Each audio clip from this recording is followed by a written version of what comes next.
He remembered the silence before Earth burned. Captain Renner stood alone in the observation deck, staring out into the black. The stars didn't blink out here. They just watched, distant and indifferent, as worlds lived or died. Behind him, the faint hum of power throbbed through the deck plating beneath his boots. The Hurricane class. His ship. His vengeance. 6 months ago, the Galactic Concord sat across from Earth's delegation and laughed. Their long-necked diplomats, all glittering scales and smug tones, called humanity a salvage species. They said Earth was resource-rich but spirit-deficient. They said we lacked the psychological complexity to sit among the stars. Then they glassed Jakarta, then Cairo, then Sao Paulo. It wasn't a war. It wasn't even called that. The Concord used the term corrective adjustment. They said it was an unfortunate but necessary recalibration of substellar disorder.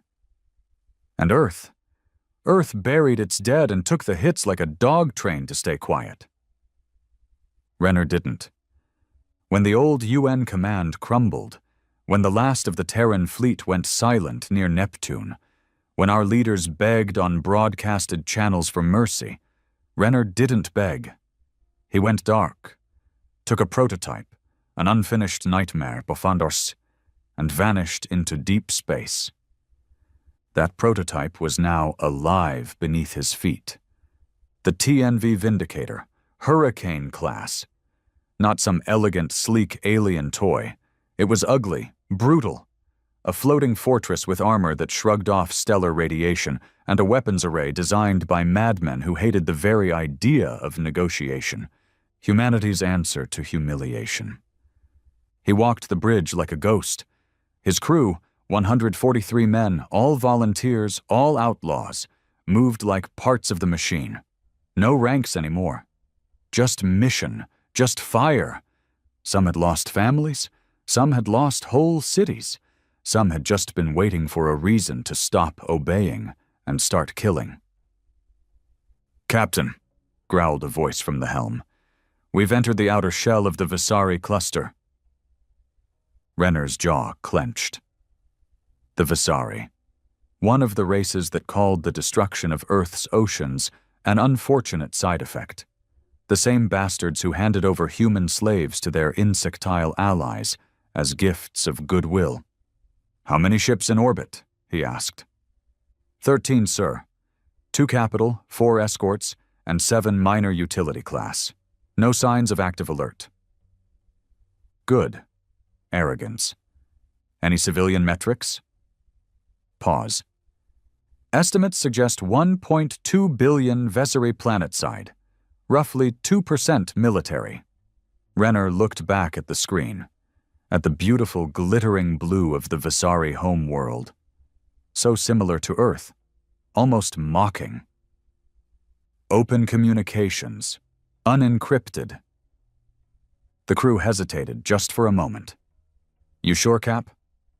He nodded once. Cold, deliberate. The broadcast pinged out like a whisper through the void, a message that would echo in their comms, planetary hubs, even personal devices. One sentence, spoken in human English. "This is for Earth." Then the Vindicator lit the stars. Mass drivers launched tungsten rods at relativistic speeds, punching holes through orbital cruisers like paper. Plasma lances sliced space open, shearing through escort vessels as if they were tissue. No warnings, no negotiation, no terms. They had 6 minutes of chaos before Visari defenses even began to mobilize. By then, half their fleet was ash. Renner stood calm in the center of the storm, watching the enemy burn with the same blank expression he wore at Jakarta's funeral broadcast. There was no joy in it, no triumph, only debt and repayment. Because this wasn't justice. This was reminder. Humanity had limits. We begged, we pleaded, we groveled, but we don't forget. And when we strike back, it's biblical. "Target planetary command relay," Renner said flatly. "Full charge. Wipe their voice off the grid." And with that, the Hurricane class roared again. The Visari system bled silence. After the first barrage, the orbital net was gone, shredded, vaporized, or drifting uselessly in charred debris fields. Their military protocols had never accounted for a human war machine of this scale, and certainly not one with the rage to wield it like a weaponized memory. Renner didn't smile. He didn't even blink. His voice remained the same low growl that had carried him through 27 denied promotions, 4 reprimands, and now 1 personal war. Scan surface, civilian broadcast centers. His eyes stayed locked on the tactical readout. The Visari had finally launched their counter, a small wing of atmospheric interceptors, weak plasma cannons, and outdated defense cruisers coming out from the shadow of their moons. Too late. "They're trying to jam us," said Gale, his comms tech, scarred and sharp-eyed. "I can still punch through." Renner nodded. "Good. Patch me to civilian band." She hesitated. "Sir, if we go live, the whole Concord will hear it." "I want them to." A small nod, then a green light on his panel. He spoke. "To the Visari people. This is Captain Renner of the Terran Navy Vindicator. I am not here to conquer. I am not here to negotiate. I am here to remember. You allowed your leaders to burn Earth's skies. You sat silent while your warships glassed our cities. You watched humans dragged into chains and didn't speak. Now, you will remember." He didn't wait for a reply. They'd reply in screams soon enough. "Arm the Hellfire package," he said to his weapons lead. "You want to full deploy it?" "Planetary broadcast hub. Hit it with both warheads. Total vapor." Silence. Even among his hardened crew, there were lines that sounded insane, unthinkable, but not for Renner. Not now. Not after Cairo. "Do it." 10 seconds later, the Hurricane-class ship loosed a pair of sun-scorched warheads. Old school, crude, nuclear. A deliberate insult. Aliens prided themselves on clean kills, elegant beam weapons, techno-neat warfare. But humanity, when enraged, fought like it meant it. The impact crater covered 100 kilometers. The shockwave killed another 5 million. The Visari communications went dark, except for emergency beacons blinking like dying stars. "Sir, atmospheric disruption from the blast is creating orbital interference. We've got 2 cruisers trying to break from the far side of the planet." "Let them run," Renner said. "They'll spread the message faster than we can." 30 minutes passed. Then an hour. Then 3. In the quiet that followed, Renner walked the underdecks. The Vindicator was massive, nearly 4 kilometers long, stitched together from Terran steel, stolen alien tech, and backroom experimental systems Earth's own government was too scared to test. It was ugly. It was loud. It was a beast born for a single reason: make the stars hurt. Down in engineering, he found Nolan, his chief mechanic, nursing a cigarette beside a generator the size of a semi-truck. "You realize we just made 1 billion enemies, right?" Nolan muttered without looking up. Renner didn't answer immediately. "We already had them. Now they're just honest about it." Nolan laughed bitterly. "You just dropped fission bombs on a capital world. That's not revenge. That's extinction-level diplomacy." "Good," Renner said. "Let them know what extinction tastes like." He turned and walked on. There was no time for debate, no space for guilt, not anymore. He returned to the bridge where the next report waited like a blade against the throat. "Sir," Gale said tightly, "we have incoming." "Not Visari. Not any Concord ship we've ID'd before." Renner's eyes narrowed. "Another species?" "Unknown. But they're coming fast. Faster than our sensors clocked before. Slipstream disruption confirms 6 ships. Large. possibly heavy-class war carriers. "So they're listening now," he muttered. "They're not alone. The conquered fleet is mobilizing. The Storie, the Volkar, and the Drennan all dispatched forward recon. Looks like a coalition." "Of course," he chuckled without humor. "They'll call it peace enforcement, security response, defense of shared interstellar integrity." He turned to his weapons lead again. "Start plotting new targets, all capital-conquered planets." "What about Earth Command? If we—" "Earth Command is dead," Renner snapped. "They buried our home and called it stability. They watched us beg and sent apologies instead of retaliation. That's not command. That's surrender. We don't take orders from ghosts." A cold silence swept across the bridge. Then nods. No protests. Every man here had made peace with death long ago. 6 hours later, the Vindicator slipped from Visari orbit under cloak, leaving nothing but ruin behind. Every orbital defense had been crushed. Every Visari broadcast screamed for aid.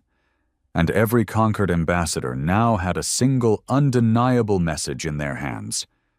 Humanity could not be bullied anymore. The next target was already logged. Volkar Prime, the diplomatic capital of the conquered. A shining example of alien order and cooperation. A hub of policy. That's why it had to burn. But before the jump, Renner gave orders for quiet. No engine hum. No interior comms. Just rest. He locked himself in his quarters and let silence claw at his skull. He didn't drink. Not anymore. He needed clarity. But he stared at the small, hollow projector on his desk for a long time. It displayed an image, cracked, flickering, of a boy. 7 years old. Black hair, lopsided smile, holding up a crayon drawing of Earth and a spaceship. His son, dead in Jakarta, no grave, no body, just a heat signature, and a silence that never left. Renner exhaled hard and turned it off. He couldn't feel that now. He couldn't afford to feel anything. In deep space, the Vindicator stopped mid-jump as alarms wailed. "Slipstream interference!" Gale shouted. "We've been pulled!" "Who has the tech to interrupt a Hurricane-class jump?" Nolan growled. "Only one possibility," Renner said grimly. "Conquered black-site systems." The ship shook violently. Lights dimmed, panels cracked. And then, they weren't alone. 6 massive vessels emerged from nothing. Angular, jet black, devoid of markings. Silent killers. Conquered judgment class. Illegal even by their own laws. The message came before weapons locked. "Terran vessel, you are in violation of Galactic Accord 88-7. Stand down. Surrender your ship and prepare for boarding." Renner didn't even blink. "Open comms." A beat. Then Gale nodded. Renner stepped forward, stood tall, and said calmly, "You burned Earth. You enslaved our people. You erased our cities. Now you want to erase the ones who survived?" "No. You had your chance." He nodded once. "Fire all forward cannons. Launch Raven Swarm." The bridge lit up in red. The Hurricane-class battleship, bruised and brutal, came alive again. Out of the belly of the beast came the Ravens, autonomous kill drones, programmed with one directive: shred anything not born on Earth. They moved like death, fast, invisible to Concord sensors, and armed with AI disruptors designed specifically to cripple Concord tech. 3 enemy ships were down within 2 minutes. The others fought harder: beam cannons, shock fields, nanomines. The Vindicator took hits. The hull screamed. A breach opened on Deck 12, killing 4 men instantly. Fire licked the ceiling. Emergency bulkheads slammed shut. Renner stood motionless. "Status." "Shields down to 43%. hull breach sealed, enemy fleet crippled. Finish them. It took another 7 minutes. Then the silence returned. A graveyard of conquered pride. After cleanup, the bridge ran quiet again. "Captain," Gale said softly, "we've intercepted transmissions. Earth is rallying. There are riots, protests, support too. But the UN fragment says you're a traitor now. They've issued a formal warrant." "Good," Renner said. "They called you the Butcher of Visari." He chuckled darkly. "I've been called worse." There was a pause. "Any regrets?" Renner stared out at the wreckage. "No." "Not even what comes next?" He didn't answer, because he knew what came next. The Concord would unite. They would build fleets. They would paint Earth as a rogue world, a threat to order, a terror species. The diplomatic channels would collapse. Trade would stop. Sanctions, embargoes, and then war. But Renner didn't regret it, because humanity had been dying in silence. Now, at least, it would scream. The storm didn't stop at Visari. It bled outward like a virus injected straight into the galaxy's heart. Within a week, 7 alien news nets had declared Earth a galactic menace. Conquered diplomats used words like containment and preventative response. Trade routes were shuttered.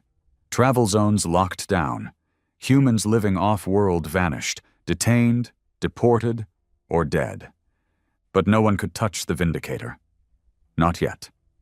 She drifted on the edge of conquered territory, half ghost, half legend, a warship that had become something else entirely, a symbol of the reckoning humanity had never been allowed to unleash until now.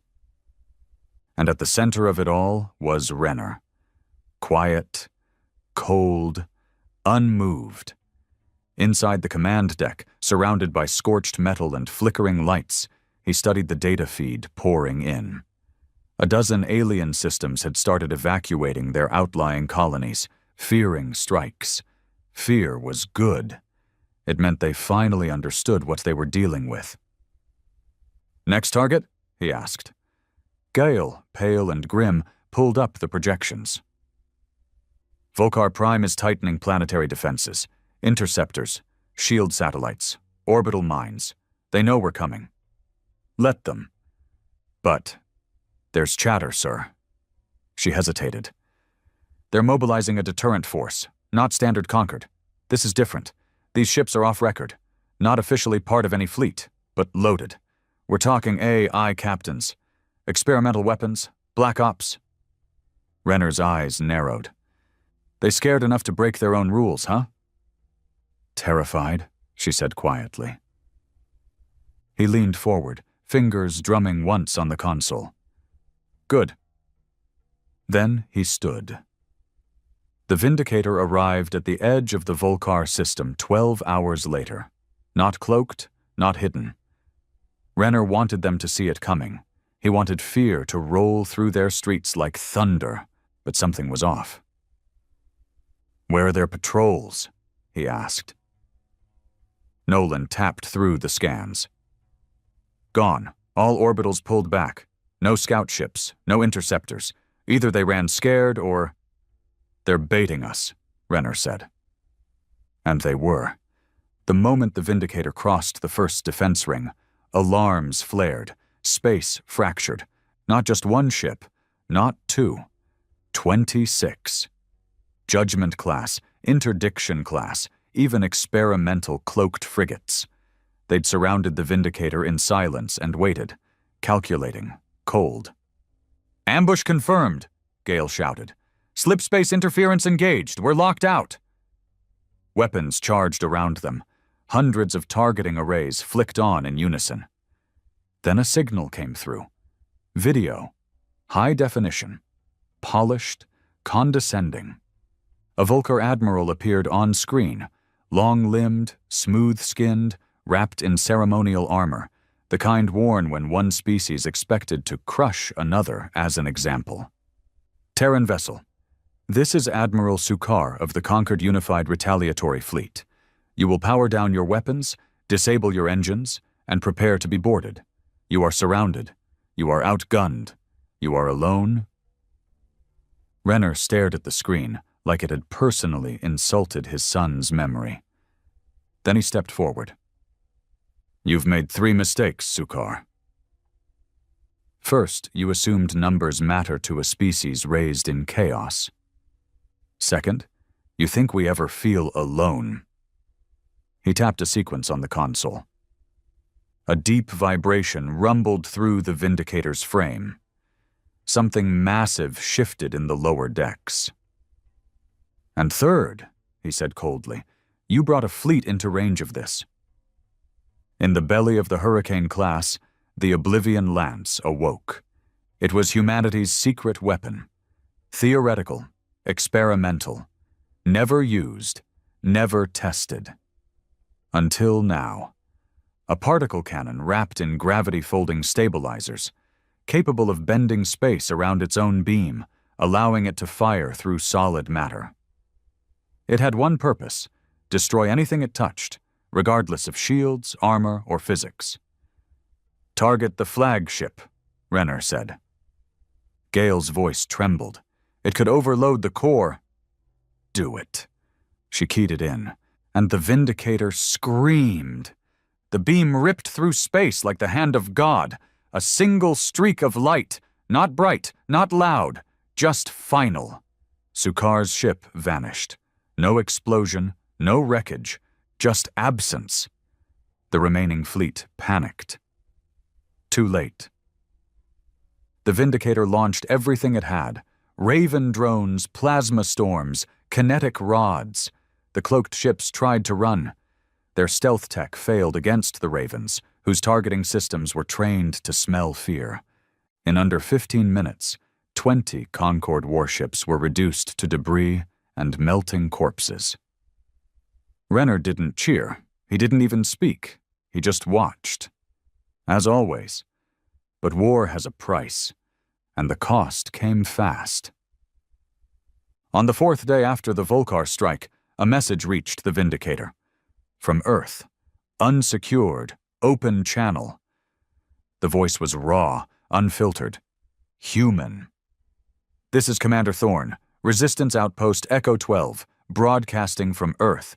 If you can hear this, we need help. They're rounding us up. Conquered enforcers. Our own government's helping them. Anyone who supported the strike on Visari is being purged. They're coming for us. They say you're a terrorist. They say... Static, then silence. The crew turned to Renner. He didn't flinch. But his voice was low when he spoke. How far to Earth? 17 hours if we burn the secondary core. He nodded. Burn it. The Vindicator arrived above Earth like an angry god. The orbital ring around the planet, once a testament to humanity's rise, had been repainted in Concord blue. Alien banners floated beside Earth's. Human ships, weak and outdated, drifted like loyal lapdogs. It disgusted him. Gale scanned the comm grid. They're jamming all wideband, but I'm picking up movement on the surface. Resistance flares. Some sort of urban battle in Sector 7, near Old London. Renner looked down. His home, where it all started. Where he'd sworn never to return until the stars were on fire. Deploy ground teams, he said. 10 squads, full armor, no prisoners. What about orbital defenses? Renner stared at the grid, then tapped into the ship's internal comms.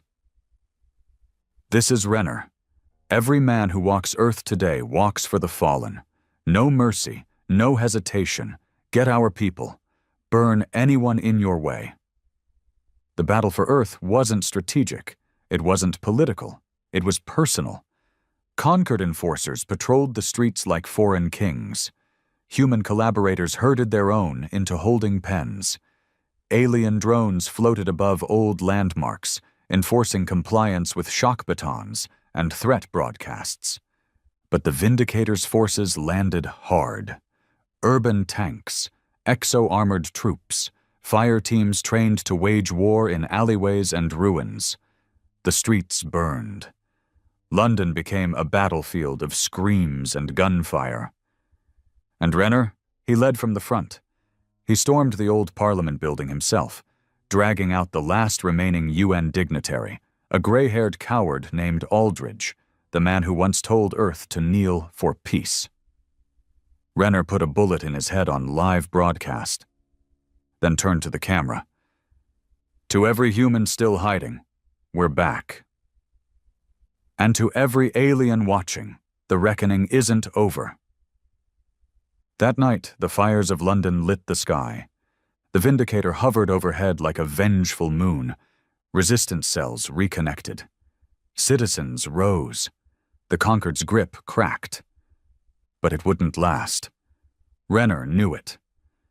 This was just a moment. A breath. The storm was still building, and the next strike would decide everything. The smoke hadn't cleared over London before the Vindicator began registering gravitational ripples. In the silence between gunfire and ash, Gale's voice cracked through the comms. "Captain, they're here." Renner didn't ask who. He already knew. The Concorde didn't take humiliation lightly. The orbital scanners filled with red pings, hundreds, not patrols, not experimental prototypes, warships, thousands of kilometers wide, AI-driven dreadnoughts, antimatter artillery, and 2 vessels bigger than any blueprint Renner had ever seen. "Jesus," Nolan muttered from behind him. "That's not a fleet, that's extinction." Gale turned, pale. "We need to retreat. If we fire now, we won't scratch them." Renner didn't move. Instead, he walked to the central holoprojector and zoomed in on the lead ship. It had a name emblazoned across the hull, written in 11 Concorde dialects. Judgment Absolute. He remembered hearing about it years ago. A theoretical deterrent, built only if humanity ever tried to rebel. The last word in enforcement. They built it anyway. They were always planning to use it. Earth's skies began to burn. The Concorde fleet entered orbit without warning shots. Their ships didn't engage only military targets. They struck power plants, communication towers, escape ports. Civilians fled underground as plasma rained down like molten death. Inside the Vindicator, sirens howled. "Shields up," Renner snapped. "Weapons full charge. Scramble every Raven we have left." He turned to Gale. "Emergency ping to all resistance networks. Hold the surface. Reinforcements incoming." Gale blinked. "We don't have reinforcements." "Yes, we do," Renner said grimly. "They're just not ours yet." While Earth's defenders scrambled to hold the line, Renner ordered the Vindicator to full burn, straight into the belly of the oncoming fleet. Most captains would have held the line. Renner never held anything. The Hurricane-class ship screamed through the clouds like a fury reborn, engines shaking reality. Concorde drones scrambled to intercept, but they weren't fast enough. Nothing ever was when the Vindicator was angry. The first 3 enemy ships went down before the Vindicator even slowed, torn apart by kinetic slugs the size of city buses, ripped in half by plasma claws engineered to bypass multi-layered shields. But it wasn't enough. "More incoming," Nolan shouted. "Our hull is reading microfractures on Deck 9. Reroute power from secondary bay. Brace for heat back." Another enemy ship locked on, a Drennan fracture class, known for tearing smaller ships in half with focused radiation beams. But the Vindicator wasn't small. It rammed the Drennan vessel head-on. Screams echoed through the bridge as the impact slammed everyone off their feet. Consoles cracked. Fire burst from a ceiling panel. Sparks lit up the room like a dying star. But the Vindicator held. And the Drennan didn't. Their ship exploded into 1,000 burning pieces, dragging 2 escorts with it. Renner climbed back to his feet, blood trailing from a gash above his eye. "We're not winning," Gale gasped, holding her ribs. "We're surviving. Renner's voice was ice. Then let's survive louder. In the chaos, Earth's resistance began to turn feral. What started as isolated gunfights turned into a mass civilian uprising. Civilians armed with stolen alien weapons stormed conquered checkpoints. Collaborator bunkers were burned to ash. People who once feared to speak now screamed war cries in every street, rooftop, and tunnel. Renner had lit the match. Earth was finally on fire. But the Judgment Absolute hadn't moved yet. It hovered in geosync orbit, silent, ominous, waiting, until suddenly it didn't. Gale saw it first. It's powering something. What? She froze. I don't know what it is. It's not listed on any Concord manifest. It's channeling graviton energy, massive amounts. Renner didn't hesitate. Target it, Oblivion Lance, now. We can't, she hissed. Coolant's fried. After the last overload, the core's unstable. Nolan's voice echoed from engineering. If we fire the Lance again without cooldown, it could cook half the ship. Renner looked out the viewport at the Judgment Absolute. We'll die anyway if we let it fire first. He turned. Do it. In the depths of the Vindicator, engineers screamed as they rerouted every ounce of power into the Lance. The ship groaned, buckled, and nearly tore itself apart. But the weapon came online. Gale fed in coordinates. Locked. Renner closed his eyes. Fire. The Oblivion Lance ripped space open again. A beam twisted through physics, bending light, folding heat, and struck the Judgment Absolute dead center. There was no explosion. Just silence. Then a pulse. A ripple so deep it knocked out every sensor on the Vindicator. The conquered fleet staggered. Smaller vessels disintegrated. Earth's orbital layer went black. The Judgment Absolute had survived. Barely. Its armor burned, half its core exposed, internal reactors flickering like dying suns. But it was still there, and it was angry. Retreat, Gale shouted. No, Renner said. One more push. Cap, we've got less than 30% weapon capacity. Then ram the bastard. Stunned silence. Captain, if we ram a ship that size, we die, he said flatly. But they die first. Nolan's voice cracked through the comms. Engineering's locking main thrust. You want to finish this with one big middle finger? I'll deliver it. Renner nodded. Do it. The Vindicator turned. Every system rerouted to propulsion. No more shields, no more guns, just momentum. Inside, the crew worked like the damned, sealing off leaks, securing reactors, praying to gods they stopped believing in years ago. Renner stood at the front of the bridge as the Judgment Absolute grew closer in the viewport. His breath was steady, his eyes locked. He'd buried friends, watched cities die. He had no more rage left, just purpose. Impact in 30 seconds, Gale said. And then, just before they hit, something changed. Another ship emerged from nowhere. Then 2, then 5. Human. Old Earth warships, obsolete, barely functioning, piloted by rebels, pirates, smugglers, civilians in stolen conquered vessels. All of them racing into the fray like flies toward a fire. What the hell? Nolan muttered. Gale's mouth fell open. It's the Resistance. Renner stared and smiled, the first real smile in years. Looks like we're not alone after all. The makeshift fleet hit the conquered armada like a tidal wave. They didn't fight clean. They didn't fight smart. But they fought like hell. Conquered formations crumbled under the sheer chaos of it, and as the Vindicator veered off at the last second to avoid impact, it fired one final shot from its forward cannon, a tungsten slug that pierced the damaged core of the Judgment Absolute. This time the ship exploded, and this time it didn't survive.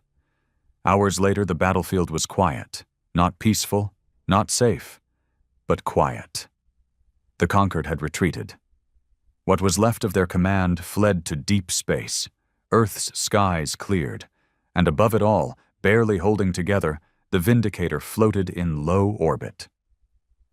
Renner stood on the hull in a pressurized suit, staring at his broken planet. Gale stood beside him. "You think they'll come back?" she asked. He didn't answer right away. "They will," he said finally. "But next time we won't be begging. We'll be ready?" "No." He looked down at the fires still glowing across Earth's surface. "We'll be hunting." The silence after war was never peaceful.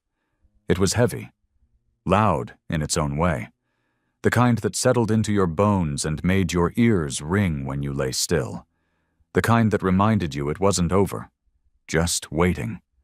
The Vindicator was barely holding together. Hull fractures were sealed with scrap. Fires still flared in lower decks, and half the crew were either dead or limping with field-dressed wounds. But they'd survived. Earth had survived. And that made everything different now. Captain Renner stood at the Vindicator's forward viewport, arms crossed behind his back. Below them, Earth glowed with fires and rebellion. Riots had turned into revolutions. Every major city had burned and bled. The collaborators were being hunted down street by street, building by building. Humanity had woken up. But it wasn't unity. Not yet. "You should rest," Gale said quietly behind him.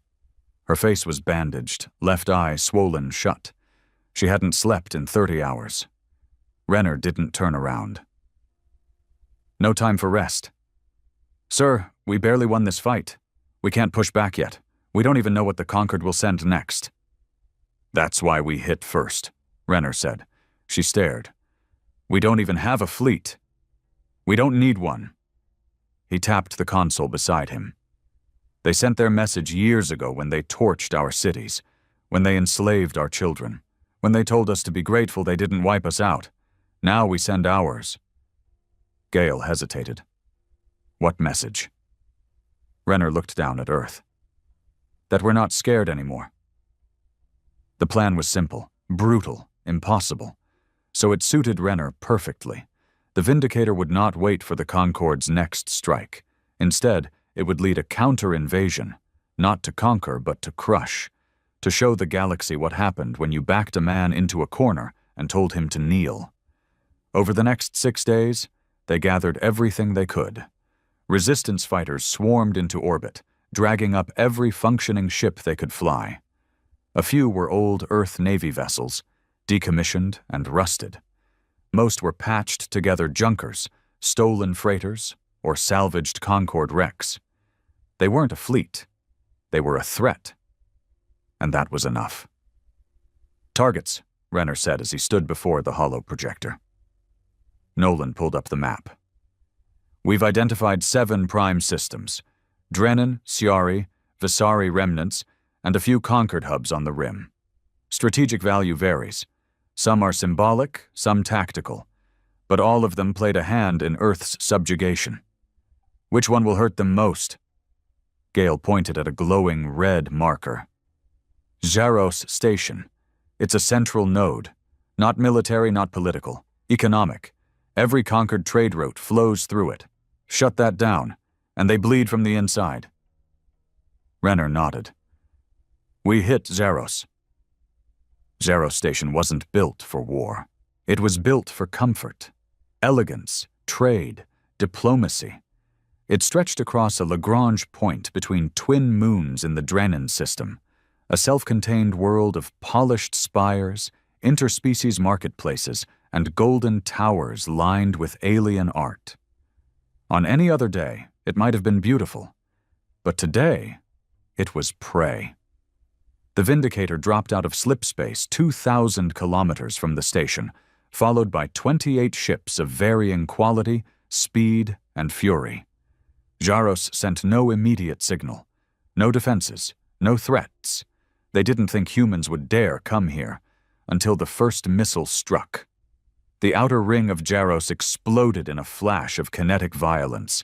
Civilian freighters screamed through traffic lanes, scrambling for hyperspace lanes. Diplomats ran for sealed chambers. The station's artificial gravity hiccuped, sending thousands into walls and furniture. Emergency klaxons wailed in a dozen languages. Inside the station's central chamber, Ambassador Arun of the Drenan Confederacy screamed into a communicator. "They're mad! They're attacking a non-military target! What kind of savages strike civilians?" And then the answer came, piped into every comm system, broadcast into every room, screen, and station corridor. "The same kind of savages you turned into orphans. This is Captain Renner of the Vindicator. You called us animals. You told us to sit beneath your table and smile. Now we flip the table." The strike lasted 45 minutes. Jaros never stood a chance. Its defense systems were built for pirates, not purpose-driven vengeance. Docking bays were blasted apart, economic cores reduced to slag. The upper spire, a Drenan masterpiece known for hosting peace talks, was destroyed in one focused kinetic lance. There were civilian casualties, a lot of them, and Renner didn't flinch. Guile stared at the reports, pale. "There were schools on that level. So was their slavery logistics hub," Renner said flatly. "Children are only sacred when they're ours, right?" She didn't answer. Renner turned away from her silence. Word spread fast. By the time the Vindicator left Jaros, every major conquered system was in a panic. Fleets were rerouted, trade routes frozen, political networks went dark. Fear did what diplomacy never could. It united humans across the outer colonies. Old captains, exiled admirals, bounty hunters, ex-cons. They started calling themselves the Iron Veil, an unofficial Terran fleet, loyal to no flag, no council, just Earth, and Renner's vision of reckoning. 26 new ships pledged allegiance this morning, Nolan reported. 14 of them are barely space-worthy. One's powered by a damn fusion generator held in with duct tape. Do they have weapons? Yes. Then they're fleet. But not everyone saw Renner as a savior. Messages came in daily. Some were from surviving Earth leaders, scattered remnants of a system that had collapsed under its own spineless weight. They begged for diplomacy, urged for ceasefires, warned that Renner's war was turning Earth into a pariah. He ignored them all. But one message, intercepted from the Conquered Core Council, got through. It wasn't a threat. It was a deal. "Captain Renner, you have proven yourself a capable adversary. We acknowledge humanity's resilience. We offer peace, status recognition, a seat at the table. In exchange, your surrender, your execution, a symbol of closure." Renner listened to the message twice, then deleted it. No reply, just another target. On the 6th day after Jaros, Gale came to him with new intel. "Cap, we found it." He looked up. "Found what?" She tapped the holomap and zoomed in. A facility. Deep conquered space. Not listed anywhere. Not military, not civilian. Hidden inside an asteroid field near the Volvex Rift. "What is it?" "Data suggests it's where they keep them." Renner narrowed his eyes. "The humans." Gale nodded. "The ones they didn't kill." A long silence. "How many?" She hesitated. "Hundreds of thousands, maybe more. They've been using them in biogenetic experiments, hybrid testing, enhancement breeding. They're not just enslaving us, Cap. They're rewriting us." Renner's jaw clenched, and then something inside him snapped. He didn't wait. There was no vote, no committee, no delay. He sent a fleet-wide message. "This is no longer about vengeance. This is about rescue. Every ship, every weapon, every drop of fuel. If you're with me, we hit that facility and we don't stop until there's nothing left but screams. We bring our people home." And for the first time, the fleet roared back. "Hey!" They called it Facility 9 Delta, the kind of name bureaucracies give things they want to forget. Hidden inside a cloud of ice-choked asteroids deep in conquered territory, it didn't exist on any map, treaty, or broadcast. No comm traffic, no civilian paths, nothing. Until now, Renner stood at the center of the Vindicator's war room, staring at the orbital scan. The asteroid field shimmered with strange heat signatures, artificial gravity pockets, station infrastructure cloaked in EM dampeners, and flickers of life forms. Human life forms. "This is where they keep them?" Renner asked. Gale nodded. "Confirmed. We intercepted a transport route last week. A Concord courier moving bioassets from Visari space. Inside were 47 humans in stasis, all tagged for transfer to 9 Delta. Survivors from Earth? Some, others bred." The word sat there like poison in the air. Renner's voice dropped to a whisper. "How long?"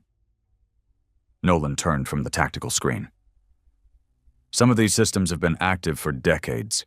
We think they started the breeding programs before the invasion. Quietly, hidden beneath medical partnerships, research treaties. They were preparing to replace us before they even tried to break us." Renner didn't speak. He didn't have to. His silence said enough. The fleet moved 3 days later. 72 ships. Most were barely flight-worthy. Some were little more than flying guns with patched-together armor and duct-taped reactors. But they came. They came for the same reason Renner did, because they had family. Names, faces, memories. Because if this was true, if the Concord had been harvesting humans like cattle behind the galaxy's back, there would never be peace. Not ever. This wasn't about retaliation anymore. It was about purification. Ide Delta was tucked between 2 dead moons, shielded by a fractal cloaking array so advanced, even Concord fleets couldn't locate it unless given precise coordinates. Most of the galaxy didn't know it existed. That was the whole point. But Renner had the coordinates, and the Vindicator had rage. The first ships entered silently, scout craft drifting like debris until they passed the last EM pulse wave. Then Renner followed, dragging the Hurricane-class battleship behind them like a scythe through tall grass. What they found chilled even the most hardened killers on his crew. 9 Delta wasn't a station. It was a machine. The asteroid field had been hollowed out and threaded with tunnels, labs, and containment spheres. Hundreds of them. Glowing blue like captured stars, floating inside grav fields. Each sphere held rows and rows of cryopods, stasis coffins with human bodies inside. Men, women, children, eyes closed, tagged, numbered, owned. Gale stared at the scans in shock. "They're being kept like inventory." Renner's voice was flat. "Because that's what they think we are." Nolan turned from the weapons panel. "Sir, defense grid coming online. They know we're here." "Good." "Multiple Concord warforms inbound. Security drones, automated cannons, AI kill circuits. If we hit that outer shell, we're going to lose half the fleet." Renner just stared. "Then we make the other half count." The Vindicator struck first. A barrage of particle lances vaporized the outer crust of the nearest defense moon. Shockwaves lit up the asteroid field. Concord defense platforms powered up and fired, but the Iron Veil fleet had already begun to scatter, weaving through the ice clouds like wolves. Every pilot knew the mission: reach the core, breach the labs, and get those people out, or die trying. The fighting was brutal. Concord warforms deployed experimental machines, autonomous AI walkers, drone swarms, and vacuum-adapted mercenaries. The asteroid field turned into a charnel house of twisted metal and plasma fire. 3 Iron Veil ships exploded in the first 6 minutes. Renner watched the death reports with ice in his veins. He didn't flinch, didn't curse. He just kept barking commands, coordinating fire strikes, sending crews deeper into the killing field. They didn't come here to survive. They came to finish it. Inside the Vindicator, strike teams began boarding operations. Docking claws tore into one of the containment spheres. Boarding bridges extended. Exosuited soldiers crossed over, weapons raised. The inside was worse than anyone imagined. Human bodies, naked and pale, floated in nutrient tanks.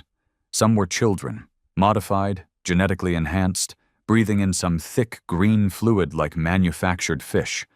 Others were hybrids, twisted, modified, implanted with alien tech, test subjects. Jesus Christ, one soldier whispered. Renner didn't look away. He stood in the breach, weapon in hand, eyes scanning the rows. And then he found her. Podsto Dvudset Sedum B. A woman, early 30s. Blonde hair, floating like seaweed in the fluid. Eyes closed, faint scars on her forehead. Her name was written in faint English along the glass panel. Ava Renner. His wife. Dead. Or so he thought. He staggered for a moment. Gale was behind him. Cap, is that... Yes. He moved forward, shaking, hands trembling. Get her out. Now. Engineers swarmed the pod, cut into the system. The life support alarms screamed. They ripped the lid off and pulled her free, soaked and shivering, her breath catching violently as the fluid pumped out of her lungs. She choked, gasped, and opened her eyes. 39,000 human captives were extracted over the next 5 hours, most unconscious, some waking up mid-evacuation, all of them scarred, some physically, others deeper. Renner stood outside the med bay, watching the chaos as nurses and medics scrambled to process them all. Children screamed. Parents clung to the living. Some had no one left to hold. Ava sat quietly in a corner, wrapped in a thermal blanket, her eyes empty. He hadn't spoken to her yet. He couldn't. Gale came up beside him. That's what they've been hiding, Cap. That's what the Conquered has built its empire on. Not trade, Renner muttered. Not diplomacy. Us. The mission was a success. The galaxy didn't see it that way. When the Conquered Council found out Facility 9-Delta was gone, reduced to flaming rock, they didn't send words. They sent war. A broadcast lit up across the neutral zones the next day. Humanity has declared itself a species of war criminals. You have violated every galactic convention. Your captain is a terrorist. Your fleet is an insurgency. There will be no more diplomacy. There will be no more talks. Prepare for total annihilation.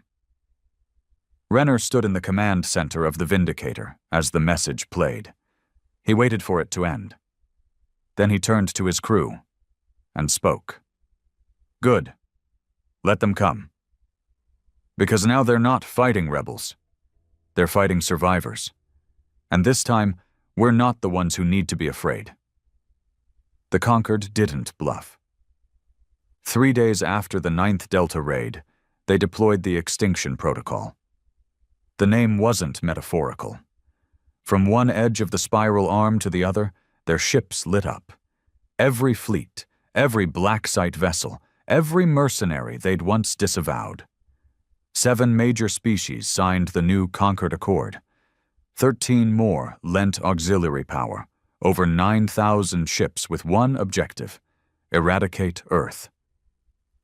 The last official message sent by the Conquered to any human comm line was short. You had your chance. You refused peace. You chose death. Renner didn't bother replying. Instead, he prepared the trap. The bridge of the Vindicator was scarred, scorched, and patched with 100 repairs. But it was alive. The core was stabilized. The weapons grid glowed with restored fury. And for the first time since the first strike on Visari, the crew was calm. No panic, no dread. They weren't surviving anymore. They were fighting to win. Renner stood at the command table, flanked by Gale, Nolan, and the rest of his battle-scarred crew. They're coming in waves, Gale reported. First contact in 15 hours. Their path is clear. Earth, no deviation. Total commitment. How many? Renner asked. Nolan's face was pale. Over 4,000 ships in the First Assault Fleet, flagships, interdiction carriers, Judgment-class dreadnoughts. The whole galaxy's mouth is open. And we're the meal, Gale muttered. Renner stared at the galactic chart. Dots of red flooded the screen. Then he spoke. Call the others. The Iron Veil fleet had grown like a virus. After the 9th Delta liberation, more defectors had joined. Some were pirates, others deserters. Some were former Concord captains, disgusted by what the war had become. They brought old ships, half-broken AI, and stolen codes. And something else. An idea. Renner's message had spread further than he knew. On backwater colonies, fringe settlements, asteroid prisons, humans had found something in him that no treaty ever gave them. Dignity, and now they were ready to fight for it. When Gale opened the channel, over 200 ships responded. Not many compared to the coming onslaught. But every one of them had bled for Earth. Everyone had buried someone the Conquered tried to erase. They didn't need inspiration. They needed orders. Renner gave them. Listen closely, he said, voice low. Broadcast from the Vindicator's bridge to every Allied ship across 6 systems. We are outnumbered, outgunned, outclassed. And that's what they've always counted on. That we'd bend, crawl, accept our place. But we didn't. We stood up. And when we did, they called us terrorists. They burned our homes, stole our children, turned our species into livestock. Now they send everything they have to silence us. Let them. Because we are not fighting for diplomacy or for survival. We are fighting for the right to stand without asking. We are fighting because no species should ever be owned. Let the stars burn. Let the galaxy bleed. Today, Earth fights back. The trap was simple. Renner had mined Earth's orbit with 1,000 false signals, decoy satellites, explosive drones, magnetic ghost mines. Beneath the orbital clutter, he placed the real weapon, the Leviathan net. A Terran-designed gravitational weapon built in secret during the final days before Earth's fall. Its power source had been deemed too unstable for wartime use. Its deployment had been shelved. Until now. Renner reactivated it and had the Iron Veil retrofitted to link with the Vindicator. The idea was insane. But insanity was the only language the Conquered respected now. At 0600 hours, the first wave hit Earth's orbit. The galaxy didn't come with diplomacy or mercy. They came with fire. Conquered ships moved in clean formations, angled, strategic, sweeping like blades. Their first strike annihilated 2 Iron Veil frigates near Mars, scattering debris across the belt. Then they pushed in. But the Iron Veil didn't fight fair. Suicide ships rammed Concord vessels at point blank. Gravity torpedoes tore ships apart from the inside. AI-hacked missiles turned enemy drones against their own fleet. The Earth fleet bled, but so did the galaxy. Then the Vindicator entered the field. Renner's voice came across open comms, not just to his fleet, but to the entire Concord Armada. You came to erase us. Let me show you what erasure looks like. He activated the Leviathan net. In seconds, the grid pulsed. It locked onto Concord's fleet via their own jump signatures, gravitational trails like fingerprints. The net reversed the gravity fields, then multiplied them. Thousands of ships began to drift, pulled toward each other by impossible force. Carriers smashed into cruisers. Frigates collapsed into dreadnoughts. The vacuum screamed with rupturing hulls and detonating cores. The first wave of the Conquered fleet lost over 400 ships in under 7 minutes. And it wasn't over. On the surface of Earth, human resistance surged. Armed with weapons scavenged from the battlefield, they turned every city into a kill zone. Conquered ground units that landed met nothing but guerrilla traps, improvised charges, and flamethrowers in narrow streets. From Cairo to Seattle to New Tokyo, humans fought like cornered beasts, but with one difference. They weren't cornered anymore. Back in orbit, the Concord scrambled. Their rear formations disengaged. Others tried to warp out, only to find that the Vindicator had deployed interdiction mines powered by the reactor core of Ix Delta's remains. A poetic twist, their sins used against them. Still, they outnumbered Renner's forces 5-1. That's when the exiles arrived. Former Concord ships, ghost fleets, pirate armadas. Humanity wasn't alone anymore.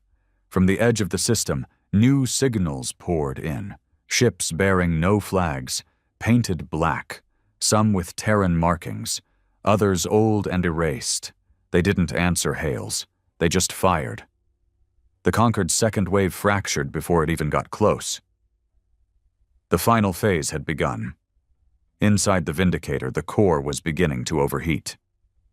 "Sir," Nolan yelled, "Leviathan net is destabilizing. If we keep pulling gravity through the reactor, we risk a full cascade." Renner didn't hesitate.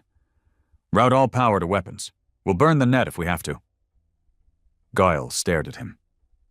"If we burn the net, we burn us too." "I know." She paused, then nodded. The final hour of the battle wasn't strategy. It was rage. Humanity had no polished ships, no pristine fleets, just pain, and every ounce of it was turned into fire.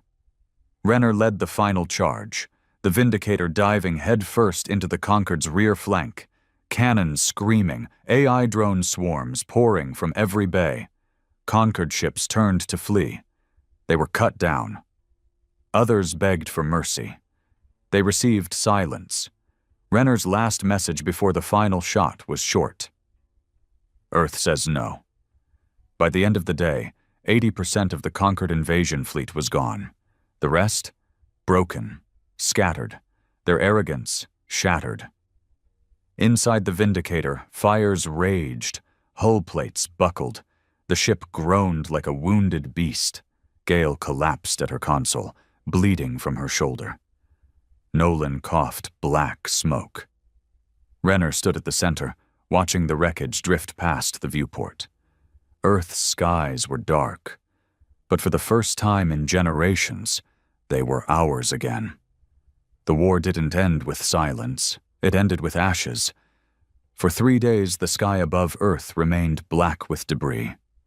Fractured hulls drifted across low orbit like metal corpses. Fires still burned in the clouds. Radio static buzzed through comms, unreadable, unintelligible, like the ghosts of voices that hadn't finished speaking before they died. Renner sat alone in what was left of the Vindicator's command chamber. The view screen was cracked. Half the ceiling had collapsed. The war table was scorched black with plasma damage, and the systems barely flickered with auxiliary power. Everything around him smelled like smoke and blood. He didn't care. He'd done what no one thought was possible. He didn't save Earth. He took it back. Outside, the world was trying to breathe again. Old cities woke from the rubble. Resistance cells became councils. Former prisoners emerged from conquered labor camps, blinking into daylight. Children born in chains walked free for the first time. The Iron Veil was no longer a rogue fleet. It was the new military arm of humanity. Their ships patrolled orbit, picked through the wreckage for survivors, and hunted down the last fleeing Concord signatures across nearby systems. For the first time in galactic history, alien ships ran when they saw Terran hulls. They'd learned what arrogance cost, but even victory had a body count. Renner kept the names in his head. Anderson, Reyes, Tomar, Clark, Gale's little brother, Nolan's wife, Ava's father, his own son. He never wrote them down. He didn't need to. They were tattooed into his spine. "You should come down." Gale's voice came through the comm. Quiet, rough. She was healing, stitches along her jaw, arm in a sling. But she was alive. "Cities are rebuilding," she said. "The Iron Veil's forming a provisional government. The old UN's gone. No more puppet flags. People are asking for you." Renner didn't move from his seat. He stared at the dark sky, watching pieces of conquered ships slowly spin through the clouds. "You won," she said after a pause. "I didn't win," Renner muttered. "We're free." He looked down at his hands, burned, bandaged. "I didn't fight for freedom." Gale said nothing. He finally turned to the communication. "I fought so we could remember who we are." He eventually descended to Earth a week later, not with ceremony, not with banners, just a personal shuttle and a faded coat. The people didn't cheer. They didn't need to. He walked through the streets of London, or what was left of it. Buildings were half-gutted, scorched, some still smoking. But the people were building again. Hammers replaced guns. Laughter replaced gunfire. Kids ran through broken fountains like they'd never heard of orbital bombardments. Ava waited for him at the old Parliament steps. She'd recovered faster than anyone expected. Her eyes were sharper. She spoke less, but when she saw him, her lips twitched, the ghost of a smile. "You never gave up?" she said softly. He shook his head. "Couldn't." "I saw the records," she whispered. "What they did to Earth. What you did back." Her voice faltered. "You scared them." "I wanted them to be scared," he said. "But what happens now?" He looked around, and for the first time, didn't have an answer. The Conquered didn't send another fleet. What was left of its leadership scattered across neutral space. Some species pulled out of the Alliance entirely.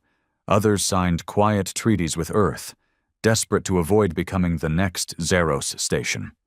The galactic trade lanes rerouted.